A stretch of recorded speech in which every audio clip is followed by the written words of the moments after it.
রাজনৈতিক দলগুলোর সঙ্গে জাতীয় ঐকমত্য কমিশনের বৈঠক কিছুক্ষণ পর শুরু হবে। দ্বিতীয় পর্যায়ের ১৬তম দিনের বৈঠক আজ। এই মুহূর্তে রাজধানীর ফরেন সার্ভিস একাডেমিতে আছেন রিপোর্টার হাসান ওয়ালি। সরাসরি যাচ্ছি তার কাছে। ওয়ালি,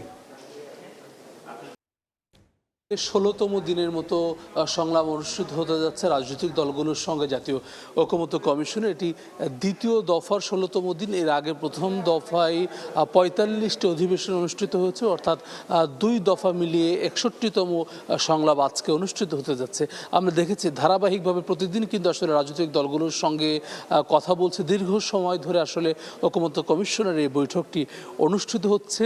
একেবারে শেষ পর্যায়ে গতকালকে ঐকমত্য কমিশনের সহসভাপতি অধ্যাপক আলী রিয়াজ আশা প্রকাশ করেছেন এই মাসের মধ্যেই তারা জুলাই সনদ সেটি বাস্তবায়ন করতে পারবেন, যার ফলে কিন্তু আসলে এখনকার যে সময়গুলোতে সেইগুলো আসলে যেসব বিষয় এখন পর্যন্ত ঐকমত্য তৈরি হয়নি বা যেসব বিষয়ের মূল অংশ বাকি আছে বা কিছু অংশ বাকি আছে সেসব বিষয় নিয়ে মূলত এখন আলোচনা হবে। যেমন তত্ত্বাবধায়ক সরকার গঠন প্রক্রিয়া নিয়ে গতকালকেও আলোচনা হচ্ছে, বেশ কয়েকদিন আলোচনার পরও কিন্তু সেটি সমাধানে আসতে পারেনি। আগামীকালকের জন্য কিন্তু সেটি রাখা হয়েছে।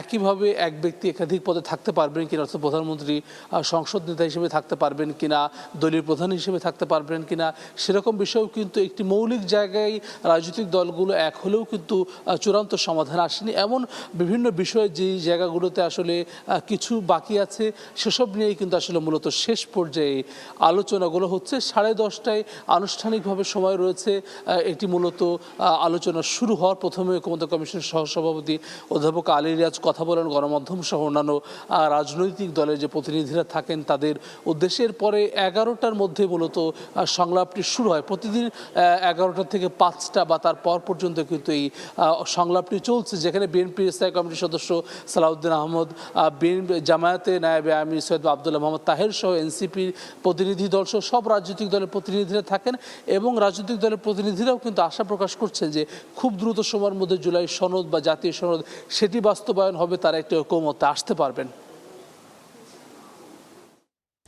সরাসরি যুক্ত ছিলাম রাজধানীর ফরেন সার্ভিস একাডেমি থেকে।